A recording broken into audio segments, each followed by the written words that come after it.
কি ব্যাপার? এই পিচ্ছি মেয়েটা আমার দিকে এইভাবে তাকাচ্ছে কেন? আজকালকার বাচ্চা মেয়েগুলোও না।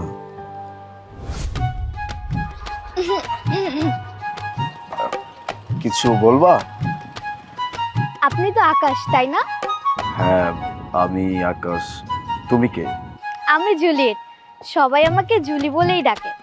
আপনি আমাকে যে কোনো নামেই ডাকতে পারেন। আর আজকে আমি আপনার সাথেই দেখা করতে এসেছি। আচ্ছা, বুঝতে পারছি।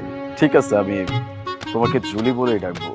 আচ্ছা, তোমার বোন কোথায়? বোন আসে নাই? আপু তো আসেনি। আর আপু তো শ্বশুর বাড়ি। আপু আসবে কি করে? শ্বশুর বাড়ি? শ্বশুর বাড়ি মানে? আপ- তোমার আপুর সাথে না আমার বিয়ের কথা হয়েছে? আমি তোমার আপুর সাথেই তো দেখা করার জন্য আসছি। ছি ছি, এসব কি বলছেন? বিয়ে তো আপনার আমার সাথেই ঠিক হয়েছে। আর তাই তো আপনি আজকে আমার সাথেই দেখা করতে এসেছেন। হ্যাঁ, তোমার সাথে বিয়ে মানে? বুঝতে পারছি, তুমি নিশ্চয় আমার সাথে মজা করতেছো, তাই না? ছি, আমি মজা করব কেন? আর তাছাড়া হবু বউয়ের সাথে কেউ মজা করে নাকি? এই, এই, এই, দূরে দূরে দূরে দূরে থাকো। মজা করতেছো না? আমি তোমার হবু স্বামী। এই কিসের হবু স্বামী? কার হবু স্বামী? কেমন হবু স্বামী? আমি তো কিচ্ছু বুঝতে পারতেছি না। দেখুন, আমি মজা করছি না। আমি আপনার সাথেই দেখা করতে এসেছি। আর আপনার সাথেই আমার বিয়ে ঠিক হয়েছে। এই মেয়ে, তুমি তুমি বিয়ে করবো মানেটা কি? হ্যাঁ, তোমার বাড়ি থেকে তোমাকে বলছে আর তুমি ড্যাং ড্যাং করে আমার সাথে দেখা করতে চলে আসছো। আরে তোমার বয়স কত? তুমি আমার মতো একটা ছেলেকে তুমি বিয়ে করবা কিভাবে সম্ভব? আমার বয়স 14। আর বিয়ের সাথে বয়সের সম্পর্ক কি শুনি? বিয়ে করলে তো সংসার করতে হয়। আর আমি তো সংসার করতে পারি।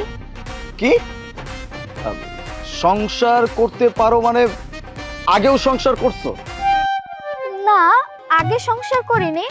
তবে আমি জানি সংসার করতে কি কি লাগে। সংসার করতে হলে স্বামীর সেবা করতে হয়, শ্বশুর শাশুড়ির খেয়াল রাখতে হয়। আর আমি তো এগুলো করতেই পারি। তাহলে বিয়ে করতে পারবো না কেন? আর আপনাকে নিয়ে তো আমার অনেক স্বপ্ন দেখা হয়ে গিয়েছে। বিয়ের পর আপনাকে নিজ হাতে খাইয়ে দিয়ে অফিসে পাঠাবো।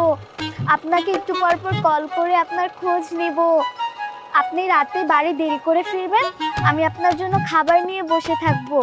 সব মিলিয়ে আমি আপনার গুড ওয়াইফ হব। আর 1 বছর পরেই আমাদের একটা ফুটফুটে বাচ্চা হবে। এই মেয়ে, এই এই, থামো থামো থামো। বাপরে বাপ, কি সাংঘাতিক! তুমি নিজেই তো একটা বাচ্চা মানুষ, তুমি আবার আরেকটা বাচ্চা নেওয়ার স্বপ্ন দেখতেছো? দেখো, এসব স্বপ্ন টপ্ন দেখা বাদ দাও। আমি তোমাকে বিয়ে করতে পারবো না। কিন্তু আমি তো আপনাকেই বিয়ে করব। আমাকে বিয়ে করবো, তাই না? দেখো শোনা, বাবু লক্ষ্মী, বলি কি, তুমি তো এখনো অনেক অনেক ছোট। মানে তোমার এখনো বয়সটা হয় নাই। বিয়ে একটা বড় মানুষের সাথে আরেকটা বড় মানুষের হয়। তুমি বড় হও, তোমারও বিয়ে হবে। কি ব্যাপার, এভাবে হাসতেছো কেন? আমি তোমাকে কত সুন্দর করে বুঝায় বলতেছি আর তুমি হাসতেছো। আমি হাসির কি বলছি? আসলে প্রিয় মানুষের কাছ থেকে প্রথমবার সোনা ডাক শুনেছি তো ভালোই লাগছে। আপনি আমাকে জুলি না বলে সোনা বলেই ডাকুন। তোমাকে আসলে ভুলটা তো আমার হয়েছে, বোঝো নাই? আমি ভুল করছি। আমার বাবার কথা এখানে তোমার সাথে আমি দেখা করতে চলে আসছি। এইটা আমার জীবনের সব থেকে বড় ভুল হয়েছে। তুমি থাকো তোমার মিথ্যা স্বপ্ন নিয়ে। আমি তোমাকে বিয়ে করতে পারবো না। আমি চললাম।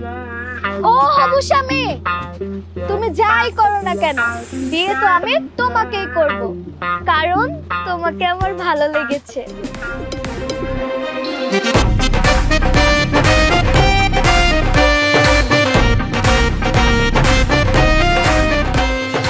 আল্লাহ জানে ছেলেটার কি মেয়েটাকে পছন্দ হবে কি হবে না। আমি খুব টেনশনে আছি। কোনো টেনশন করো না, আমার বন্ধুর মেয়ে তো অনেক সুন্দর, পছন্দ হবে। এই দাঁড়া, আলী, তুই এত তাড়াতাড়ি চলে আসলি? মেয়েটার সাথে তোর দেখা হয়েছে? দেখা করছে, তবে ওই মেয়েটাকে আমি বিয়ে করতে পারবো। এই কেন, কি হয়েছে? মেয়েটা কি দেখতে অন্ধ? না, অন্ধ না। তাহলে কি মেয়েটা কি দেখতে কালো, নাকি হাঁটতে পারে না? বাবা, এইখানে কোনো সমস্যা না। তুমি কেন বুঝতে পারতেছো না? মেয়েটার মাত্র 14 বছর বয়স, পিচ্চি একটা মেয়ে। হ্যাঁ, সেটা তো আমিও জানি। তাহলে সমস্যাটা কোথায়? What? তুমি তুমি জানো মানে? বাবা, এত ছোট একটা মেয়ে, তাকে যদি আমি বিয়ে করি ঝামেলা হয়ে যাবে, সমস্যায় পড়ে যাব। আর তার থেকে বড় কথা, মেয়েটা সংসার কি এইটাও ঠিক মতো বোঝে না, তাকে আমি কিভাবে বিয়ে করব? দেখো আমি এত কিছু বুঝি না, তোমরা আমাকে একদমই জোর করো না। আমি ওই মেয়েটাকে বিয়ে করবো না। তুমি তোমার ছেলেকে ভালো করে বুঝিয়ে দাও। আমি আমার বন্ধুকে কথা দিয়েছি, মানে আমার বন্ধুর মেয়ে আমার বাড়ির বৌমা হবে। ও যদি আমার কথা না শোনে, ওর দু চোখ যেদিকে যায় সেদিকে চলে যেতে বলো। আর এই বাড়িতে থাকতে হলে আমার কথা শুনেই থাকতে হবে। দেখ বাবা, আর অমত করিস না, তুই রাজি হয়ে যা। আর মেয়ে ছোট হয়েছে তাতে কি হয়েছে, আমার তো মেয়ে নাই, আমি ওকে বুঝিয়ে পড়িয়ে নিব। তোমাদের যা খুশি তোমরা সেইটাই করো, আমি কিচ্ছু বলবো না। কিন্তু একটা কথা, ওই পিচ্চি মেয়েটা এই বাড়িতে বিয়ে হয়ে আসার পরে যদি কোনো রকম কোনো সমস্যার সৃষ্টি হয়, তখন কিন্তু আমাকে বলতে পারবো না।